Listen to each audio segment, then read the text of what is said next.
하나님께서 아브라함에게 큰 명예를 주셨다. 하늘의 천사들은 친구가 친구에게 하듯이 그와 동행하며 담화하였다. 소돔의 심판이 내리려고 할 때 그 사실은 그에게 숨겨지지 않았고 그는 죄인들을 위하여 하나님께 중재하는 자가 되었다. 그와 천사들과의 회견은 또한 환대에 대한 아름다운 모본을 제시한다.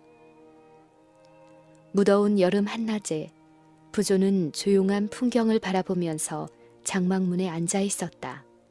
그때 그는 멀리서 새 행인들이 가까이 오는 것을 보았다.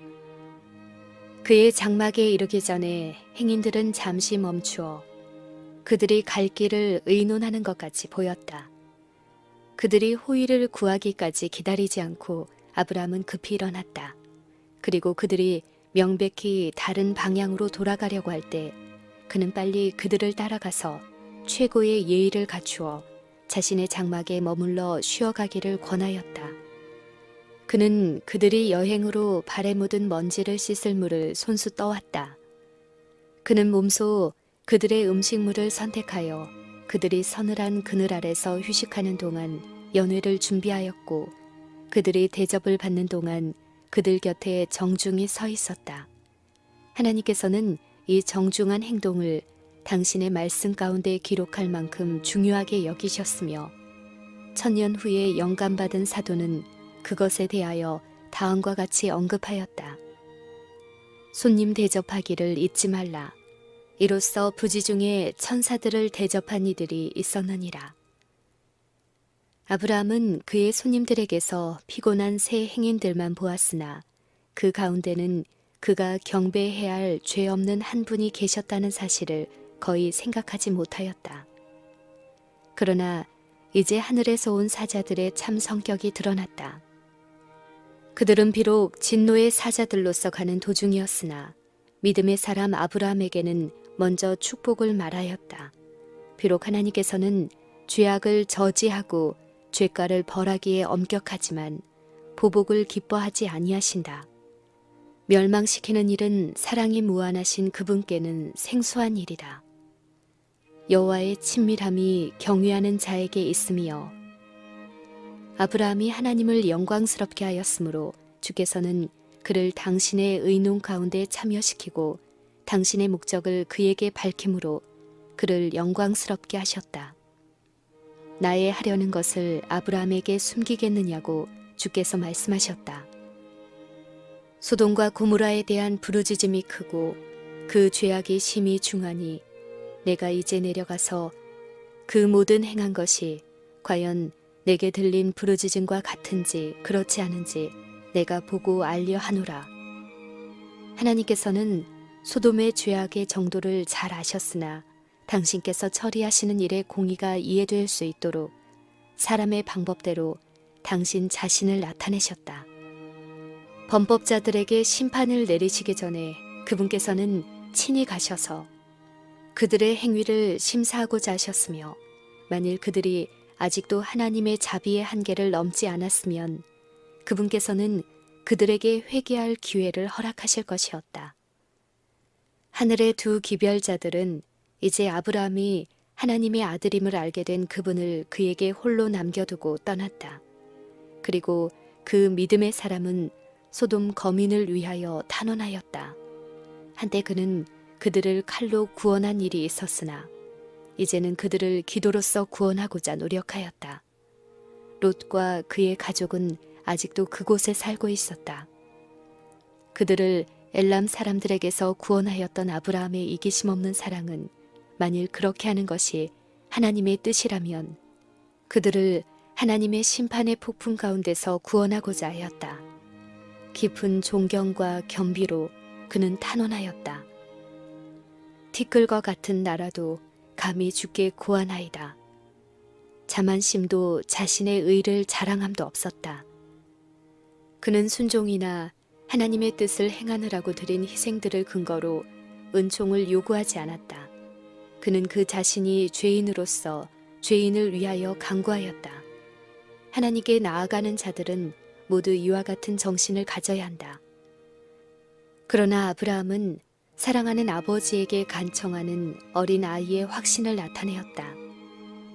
그는 하늘의 크신 사자에게 가까이 나아가 열렬히 탄원하였다. 비록 롯이 소돔에서 살았을지라도 그는 소돔 사람들의 죄악에 참여하지 않았다. 아브라함은 많은 사람이 살고 있는 도시에 참 하나님을 섬기는 다른 사람들도 있으리라고 생각하였다. 그리고 그와 같은 견해를 가지고 그는 주께서 이같이 하사 의인을 악인과 함께 죽이심은 불가하오며 세상을 심판하시는 이가 공의를 행하실 것이 아니니이까 라고 간청하였다. 아브라함은 한 번만이 아니라 여러 번 구하였다.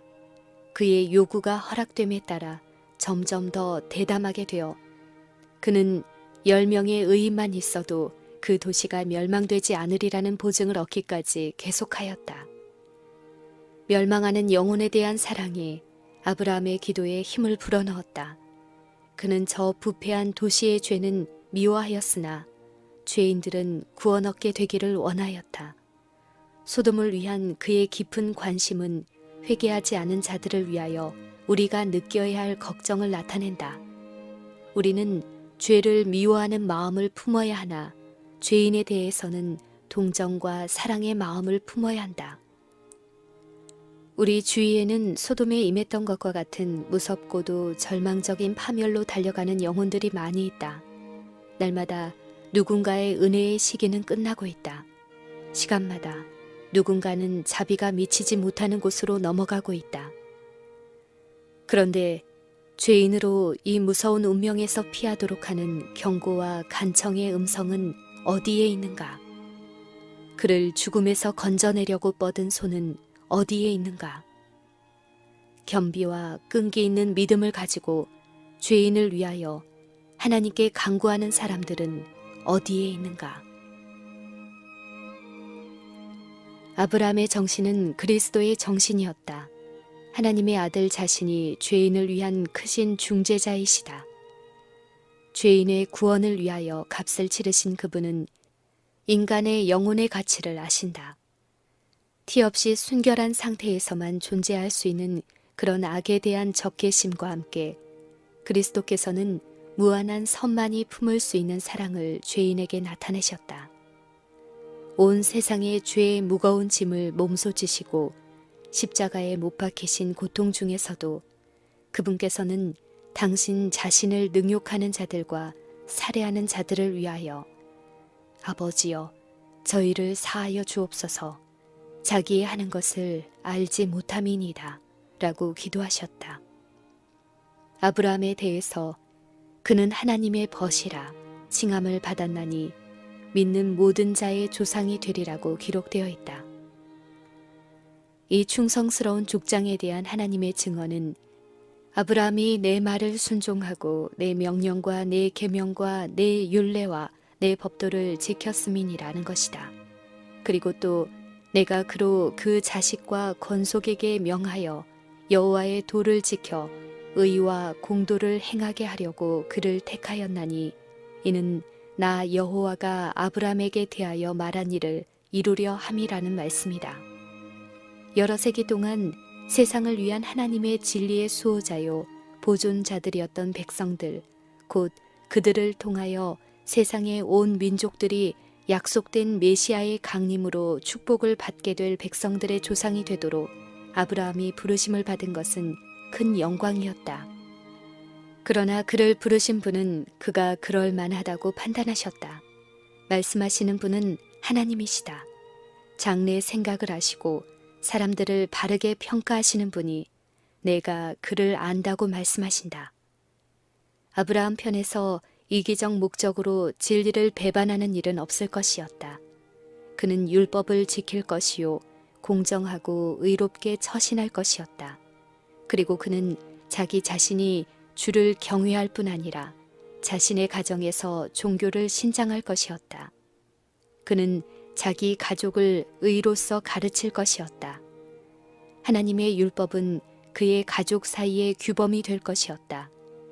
아브라함의 식구는 1000명 이상이나 되었다.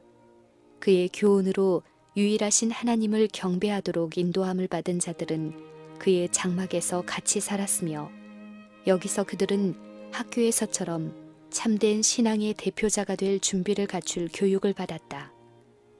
그와 같이 무거운 책임이 그에게 지워져 있었다.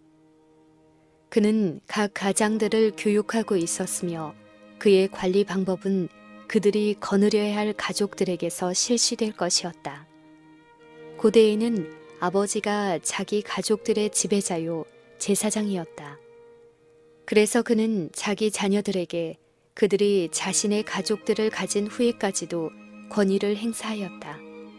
그의 후손들은 그를 종교적인 일이나 세속적인 일에 있어서 지도자로 우러러보도록 가르침을 받았다. 하나님에 관한 지식을 보존하기 위해서 아브라함은 이 족장 관리 제도를 영구히 존속시키고자 노력하였다. 매우 넓게 퍼지고 뿌리 깊이 박힌 우상 숭배를 막을 방벽을 만들기 위하여 가족 전원을 하나로 묶는 것이 필요하였다. 아브라함은 자신의 힘이 미치는 한 모든 수단을 다하여 그의 진영에서 동거하는 자들이 이방인들과 섞이며 그들의 우상 숭배 행위를 목격하는 것을 경계하려고 노력하였다. 악과 친숙하게 되면 모르는 사이에 원칙을 부패시키는 것을 그는 알았기 때문이었다.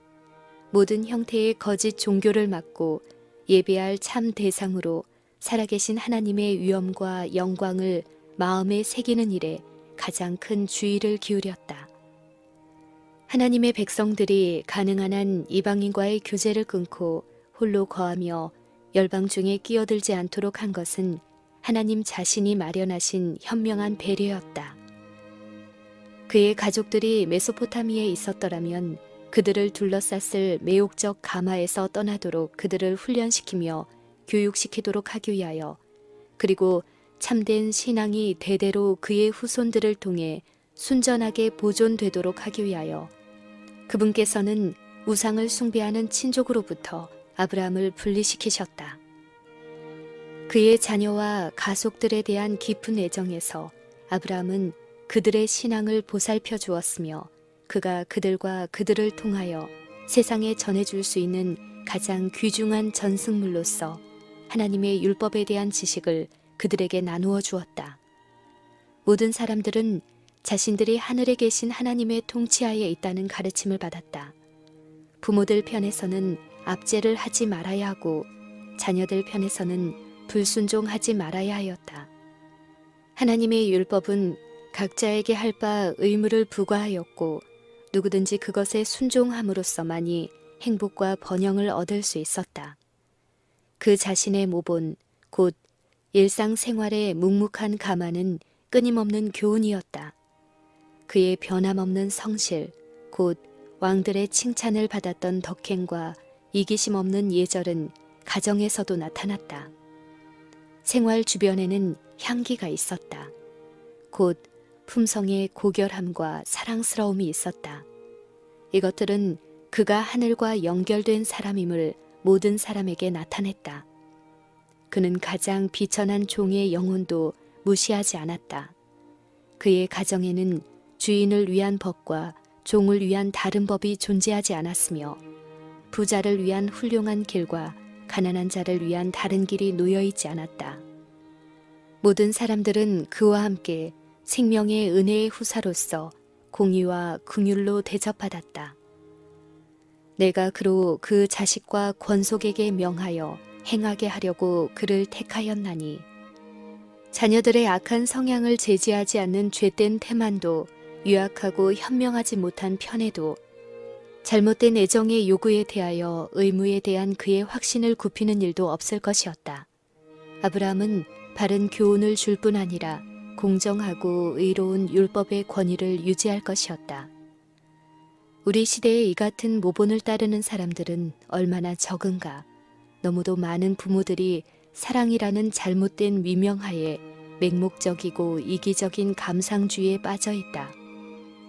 그리하여 자녀들은 미숙한 판단과 제어되지 않는 정욕을 가진 채 그들 자신의 뜻대로 행하도록 방임된다.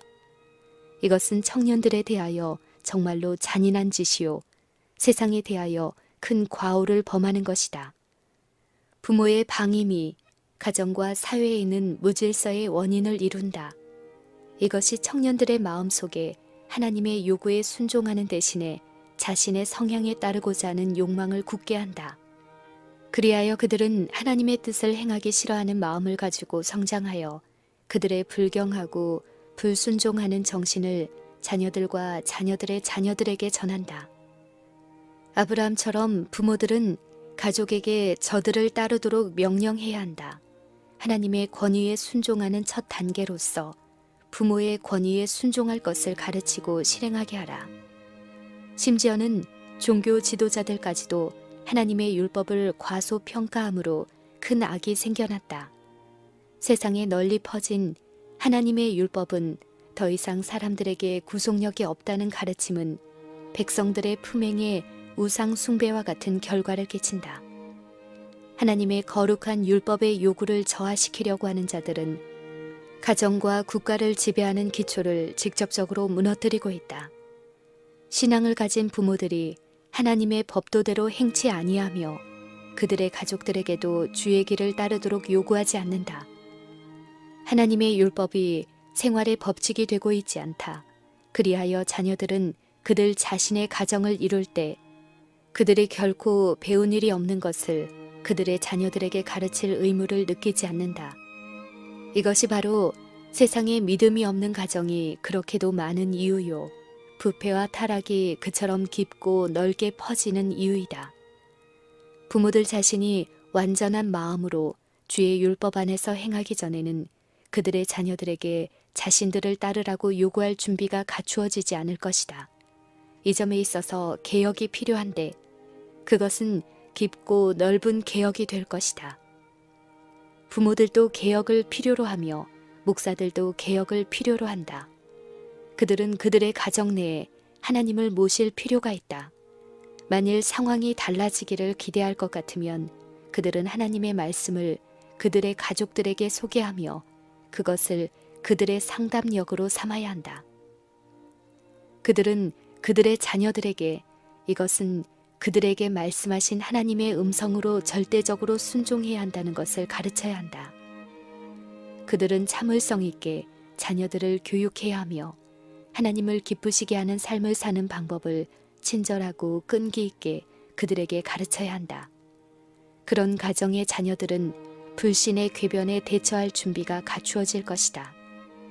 그들은 성경을 그들의 신앙의 기초로 받아들일 것이며 밀려오는 무신론의 물결에도 휩쓸릴 수 없는 기초를 소유하게 될 것이다. 너무나 많은 가정에서 기도가 등한시된다. 부모들은 조석으로 예배드릴 시간이 없다고 느낀다. 그들은 그분의 풍성한 자비, 곧 식물이 무성하게 자라도록 하는 복된 햇빛과 소나기, 그리고 거룩한 천사들의 보호에 대하여 하나님께 감사할 적은 시간도 할애할 수 없다. 그들은 하나님의 도우심과 인도하심을 위하여 그리고 가정에 예수께서 임재하시도록 기도할 시간이 없다. 그들은 하나님이나 하늘에 대한 생각은 조금도 없이 소나 말이 일하러 나가듯이 일터로 나아간다. 그들은 소망 없이 멸망을 당하도록 내버려 두기에는 너무도 귀한 영혼들이다. 곧 그들을 속량하기 위하여 하나님의 아들께서 당신의 생명을 주셨다. 그러나 그들은 그분의 크신 선하심에 대하여 멸망할 짐승만큼도 감사할 줄 모른다. 하나님을 사랑한다고 공언하는 사람들은 옛날의 부조들처럼 장막을 치는 곳마다 주께 제단을 쌓아야 한다. 각 가정마다 기도하는 집이 되어야 할 때가 있었다면 그때는 바로 지금이다. 아버지와 어머니는 자신들과 자녀들을 위하여 탄원하는 겸손한 마음으로 자주 그들의 마음을 하나님께 바쳐야 한다. 아내와 자녀들이 기도와 찬송으로서 연합하는 동시에 아버지는 가족의 제사장으로서 하나님의 제단에 조석으로 희생을 드리도록 하라. 하나님께서는 이런 가정에 머무르기를 좋아하실 것이다. 모든 그리스도인 가정으로부터 거룩한 빛이 비쳐나와야 한다. 사랑이 행동에 나타나야 한다. 그것은 사려 깊은 친절과 너그럽고 이기심 없는 예절 가운데 나타나므로 가정의 모든 상호 관계 가운데서 흘러나와야 한다.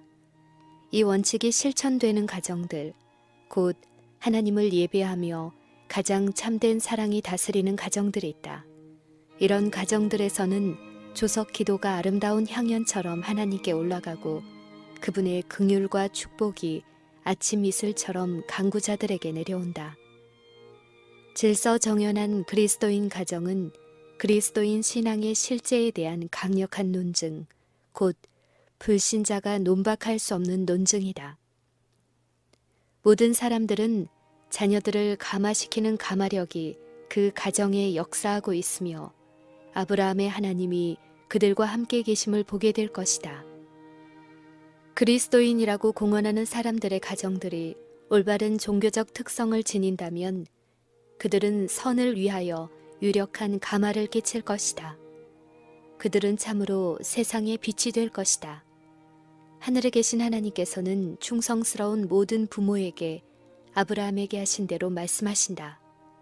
내가 그로 그 자식과 권속에게 명하여 여호와의 도를 지켜 의와 공도를 행하게 하려고 그를 택하였나니 이는 나 여호와가 아브라함에게 대하여 말한 일을 이루려 함이니라.